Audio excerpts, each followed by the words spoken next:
Okay, hello everyone, and welcome to my reaction to Jujutsu Kaisen Season 2, Episode 1. It's called Hidden Inventory. Oh, that's what's called Hidden Inventory. I had issues with Crunchyroll, and I didn't want to open any of the episodes, so I clicked something I saw there, and it said Hidden Inventory. I thought it was on Crunchyroll's website listed as Hidden Inventory. Okay, that's a cat butt. Okay, so it's the episode title. Now I'm on board.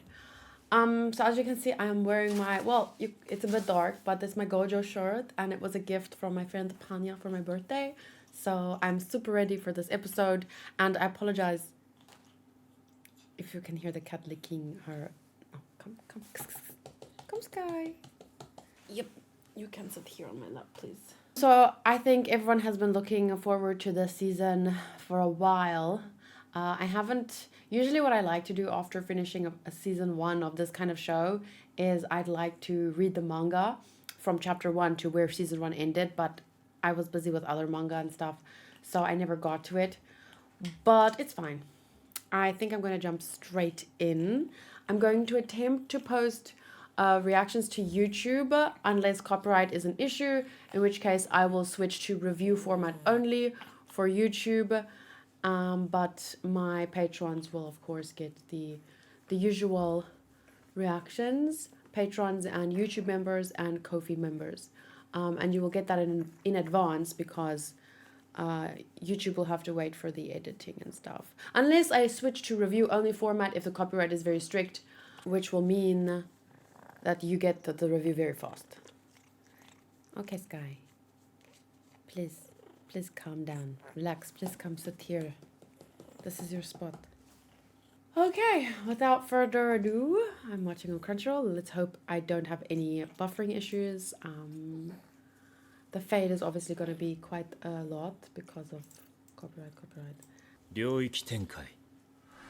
Just a little reminder from last season. Ryokunsho. We play this a lot in the stream. Okay, now I'm ready. Shocking. Sorry, it's not a spider or cockroach.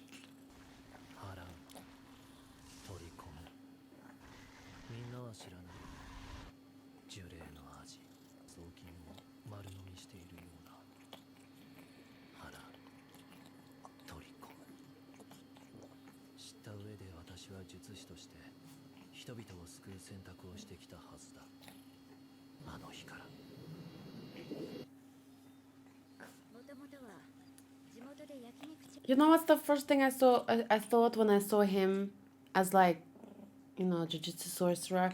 I thought of the story about how there was an angel in heaven and then he fell and became Satan or whatever. For some reason I thought about that.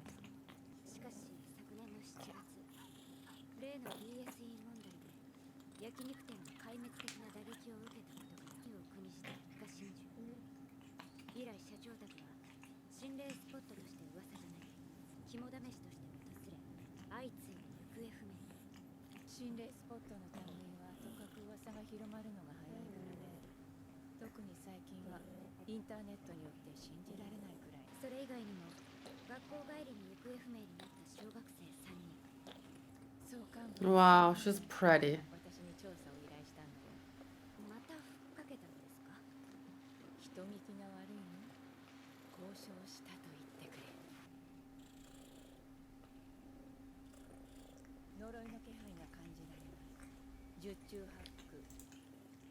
Can I just quickly?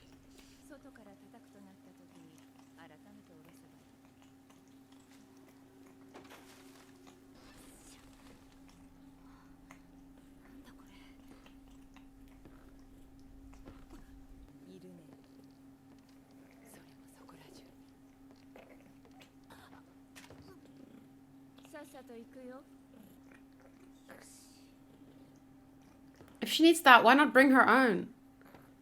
Whoa, cool visual style. It looked so, for a second, so horror-y, but also I should turn that off when I'm not streaming. But I don't understand. What is this type of... Because it's not just flat. It looks like it's... It looks like it's... You see? What is this called? This type of...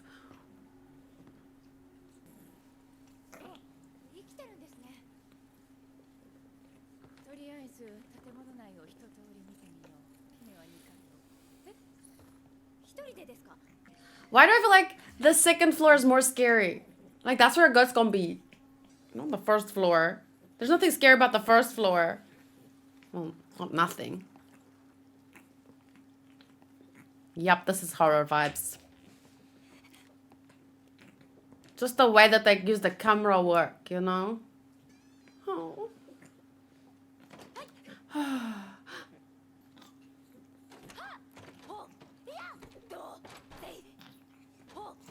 What is all this splatter on the walls?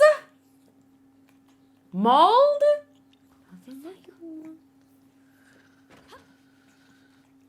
Someone's living there. Look at how it was folded on the bed like I would fold myself. Don't look under the bed.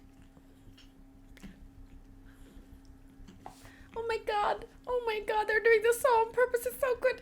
Fuck them for doing it this way.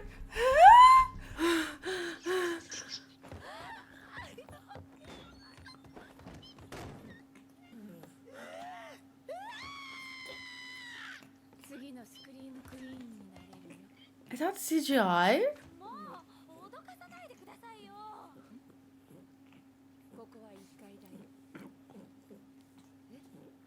What?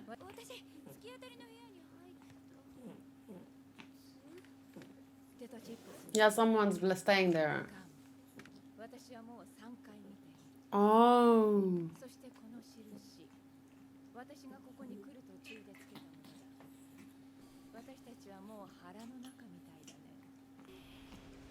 Torappu.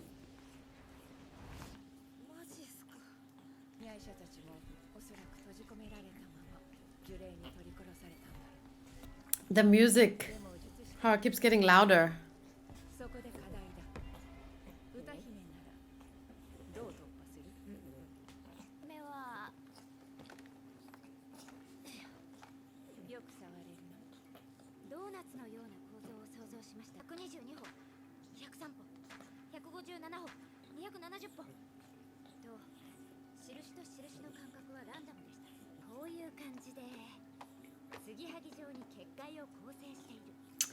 Ah.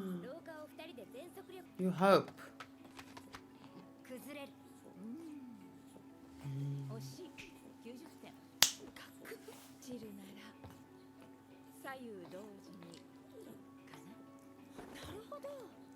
More likely to break.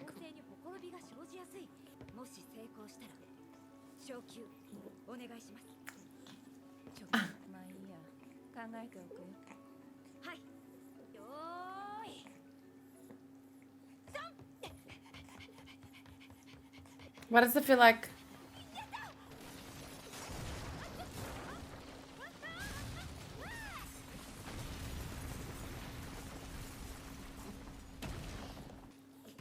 Oof. That seems dangerous.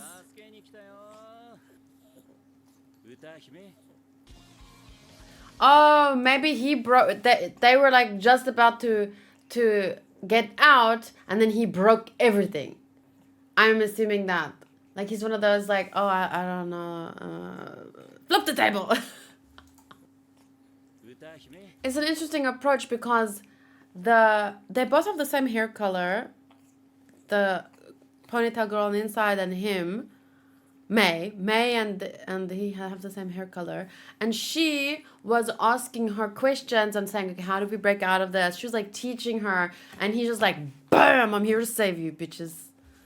So the opening has to be cut out for YouTube, obviously, but I would just like to say that the visuals are so heartwarming. It parallels like the dynamic that we got from, you know, the first season and the relationships that were formed there and their whole like system. We can see it, obviously this is them before, so it's a good parallel, but you can, they look so much happier. But then how it turned out was not so happy, we know. So, let's see what happens.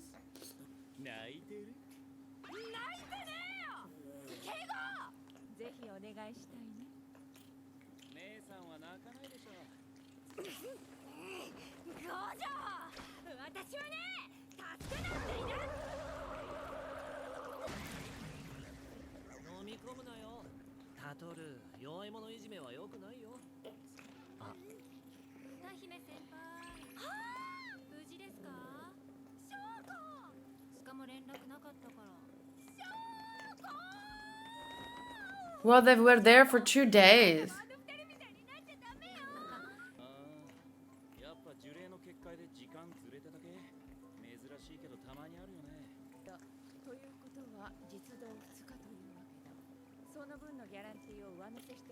What are you using that money for? I'm curious.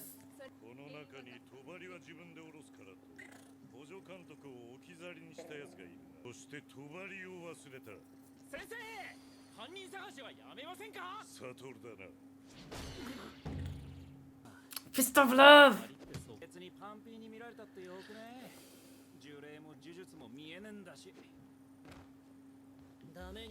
Oh, he's got such a good face, but he had the body shape.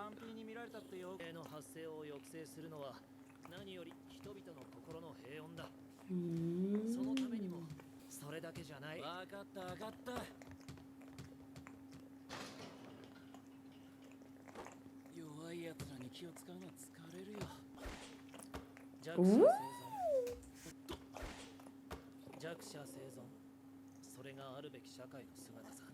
That's interesting. Looking out for the weak is exhausting. So his attitude about it is like, oh, this is such a pain. But he has a more just survival of the weakest. That's how a society should be.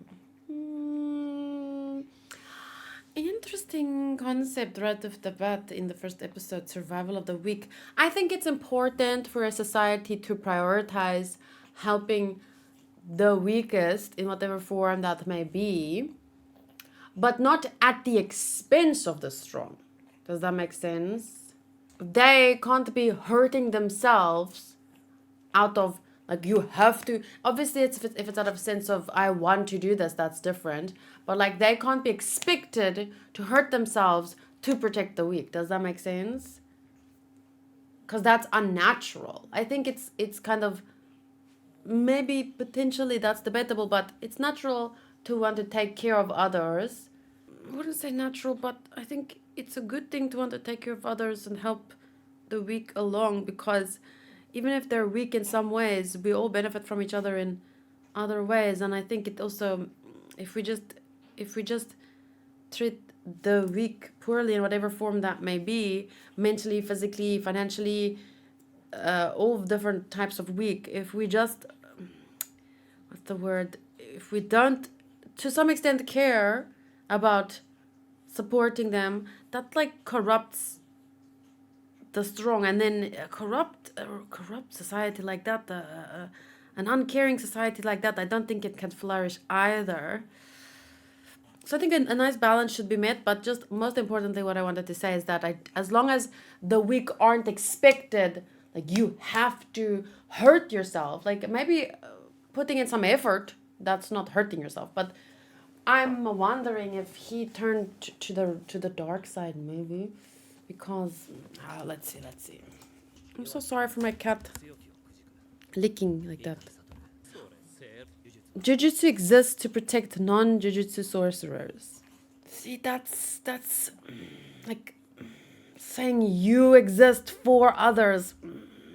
It's true in the sense that all of society, like, we only exist because of each other, like, but then it's a give and take. It's a balance. It's a, two sides to it. But this makes it seem like it's just one-sided, them doing all the effort for no other reason than they have to.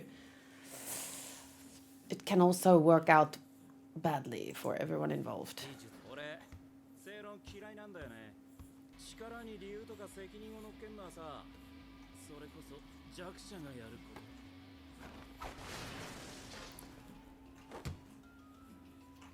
ポジショントークで気持ちよくなってんじゃねえよ。外で話そうか。サトル、寂しんぼか。一人で行けよ。証拠はどうした？さあ。さあ。この任務はお前たち二人に行ってもらう。なんだその面は。いや別に。正直に聖正体。天元様との適合者。その少女の護衛と。Erase? What? 天元様は不死の術式を持っているが、不老ではない。ただ老いる分には問題ないが、式が肉体を作り変えようとする。真。人でなくなり、より高次の存在となる。天元様が天元様でなくなってしまう。光線確保。天元様が人類の敵となる可能性もある。聖正体。天元様と適合する人間。And what? 肉体の情報を書き換える。肉体が一新されればかは起こらない。なるほど。メタルグレイモンになる分にはいいけど。だからコロモンか。Is that Digimon? コロモン。今少女の命を狙っている輩は大きく分けて2つ。天元様の暴走による天元様を信仰崇拝する宗教団体万世教時の器の会。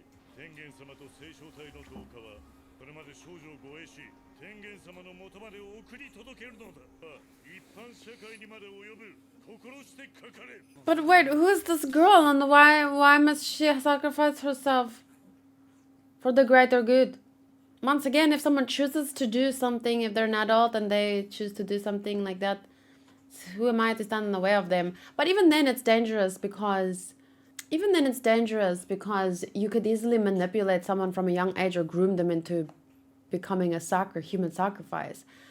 And it's all based on like a hunch that all things might go wrong. Like I personally, I'm not saying they're wrong. I'm just saying I can't justify their choice. But I'm not the one making the decision. I'm just giving my opinion as a reactioner and reviewer. As things develop, I'm just going to be sharing my thoughts. So yeah, it's a questionable. I can understand the reasoning, but it's all in all pretty questionable.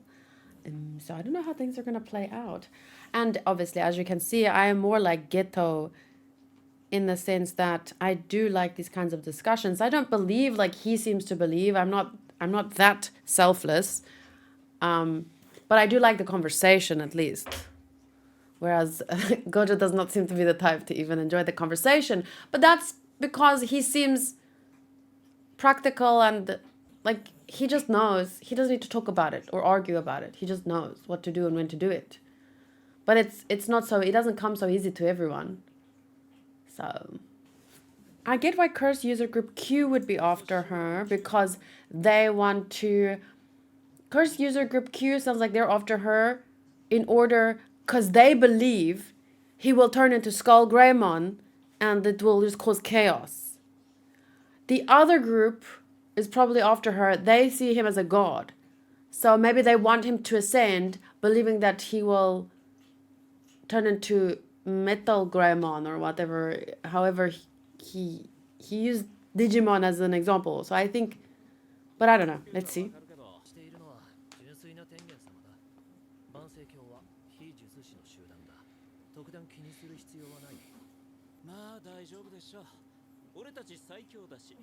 So if the Star Religious group is a non-sorcery group, they're regular people, he's not worried about them, but the other group isn't. So they're Jujutsu sorcerers, and they probably don't like that their power is being regulated. They want to be able to use it as wildly and freely as they want. If they want to kill people, they can kill people or whatever. If they don't want to... these are my first impressions, so I'm just saying that's what I'm wondering.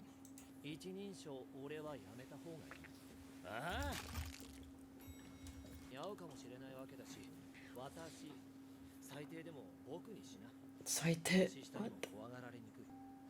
Is he picking up the girl?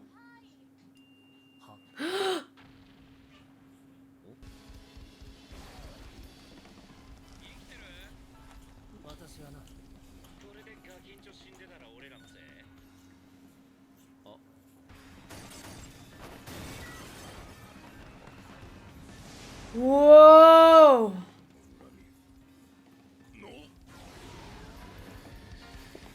目立つのは勘弁してくれ。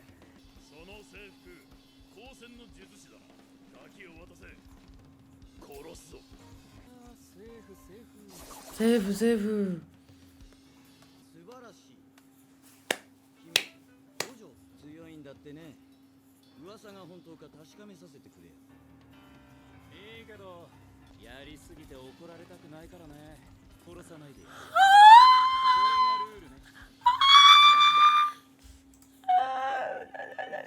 If he walked towards me like this, it would be like, you know, when Michael Jackson was singing and all the ladies were like, oh, and they faint. And I'm lucky my boyfriend has eyes as blue as this. But man, no one has Gojo's fucking swag. No one. It is unreal. 怒られたくないからね。殺さないでやるよ。これがルールね。Ah, I couldn't read the words, any of it. I was just watching his eyes and listening to his voice. I'm still not paying attention. The Star religious group doesn't have the power to fight against. Okay. もう全員じゃね。 Oh no! Fucking Zeke! Did I know? Who is this? Has there always been Zeke in this? Oh no, I hate Zeke's voice. It's Dio as well, right? I took my wife's name. 今伏黒だ。 Fushiguro?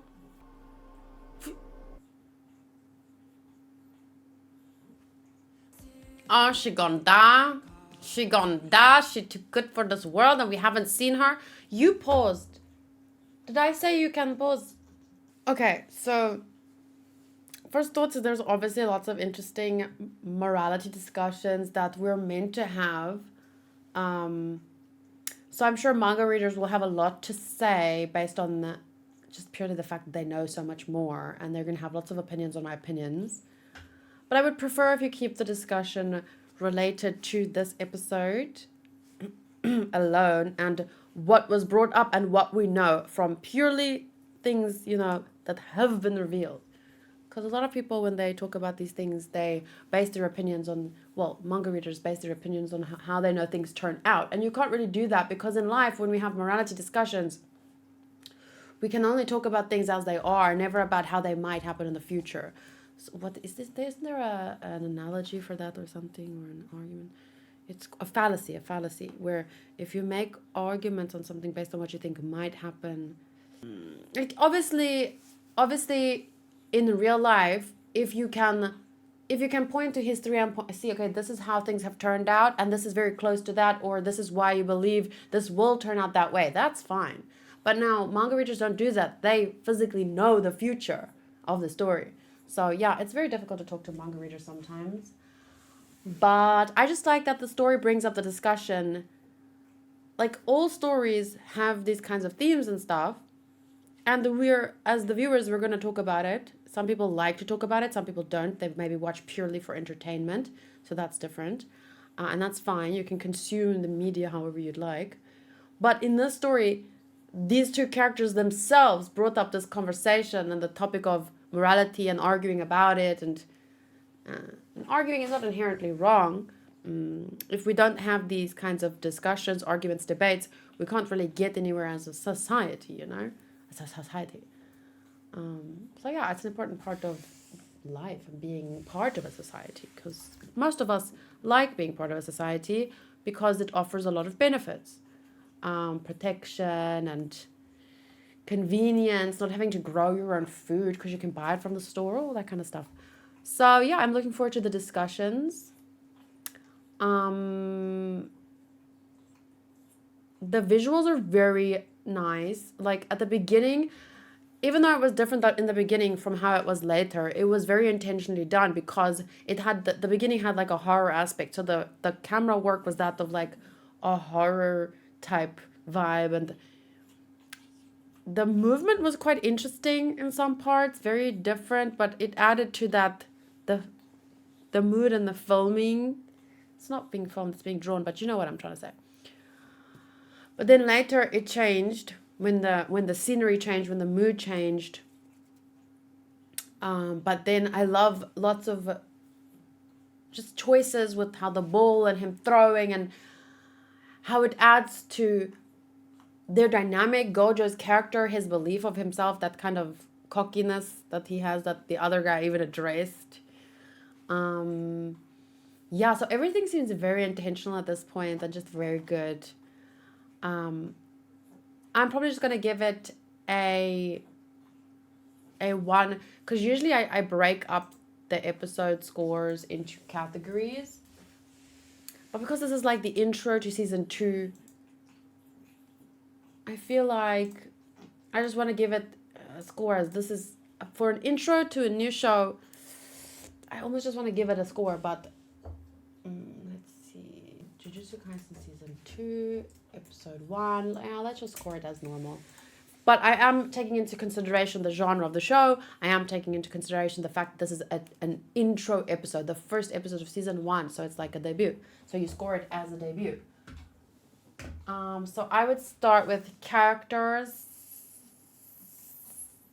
For an introduction, this is what they needed to show. They showed us, they introduced the characters, they gave us some good interactions, they established a lot. So I'm gonna be I'm pretty biased with the show, I'm sure. Maybe not as biased as for Demon Slayer, but I'm still a little biased, so I'm gonna go with 9.5. The visuals, 9.5. Very intentional, and that's very important. Added to the tone of the show as a whole. Audio, 9. Story, for the introduction, I love the pacing. The pacing felt very natural and real, and like slow, but in a good way, in an enjoyable way. Not like just there was always something to like look at, always something to like. Not there's not a second wasted, but it's not going like this. And I love that, because a lot of times with shonen type shows, the pacing is super fast because they just want to get to the action, get to the action, get to the action. So I'm going to give a 9 for the story. I was thinking 8.7, 8.8, but I'm just going to run it up to a 9 because I really appreciate the fact that it's not rushing to get anywhere. And when the characters are this enjoyable and their conversations are this enjoyable, well, I welcome that. Enjoyment / investment. Well, I'm very invested, that's for sure. And I enjoyed the episode. I would say like for investment a 9.5, but for enjoyment 9. So let's do a 9.3, and that gives us an overall score of 9.3 as well for the very first episode. I'm sure there's a lot. Because first we have to consider, okay, we got season 1 first, and that was about 3 other characters.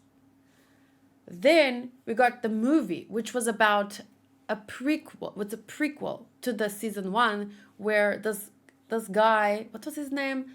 He's gonna be with them, but he wasn't introduced with them. He was introduced on his own, but it was a prequel. And this is like a prequel. So I don't know how I feel about that yet. It's not my favorite thing ever. Part of me feels like just start the story here. But the story is not about them. The story is about those 3, but we need to know this to understand the rest of the story. So it's like a little bit like, I don't know how I feel yet, but I'm thinking at the end, probably this is the best way to have done it. So yeah, we'll see how things play out. Fushiguro, that guy. That is giving me something that I'm feeling I'm forgetting. Oh, that doesn't say. Jujutsu Kaisen season 2. See, season 2, even though they're on the cover and it seems like the whole story is gonna go about them. Main characters, Itadori, Fushiguro. You see, Megumi's surname is Fushiguro. So he's being paid by the ones who revere Tengen as the Metal Gaimon or Greymon, the Skull Greymon, Metal Greymon. So they worship his pure form, but they can't fight back, so they want to pay someone to fight back. So his family member, father, is like, if I'm forgetting something from season 1, don't tell me. My mods will tell me if it's necessary for me to know, unless, it will be revealed again in season 2. So like, Koji Fushiguro? Way.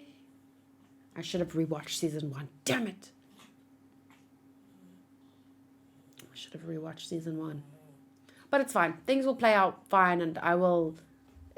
It's anyway, I don't really need to have seen season 1 to see this technically because all these characters are being reintroduced in their past form. So I think I'll watch season 2, then I'll rewatch season 1. No, I'll watch season 2, then I'll watch the movie again, then I'll watch season 1, and then, you know, I'll watch it in the chronological order.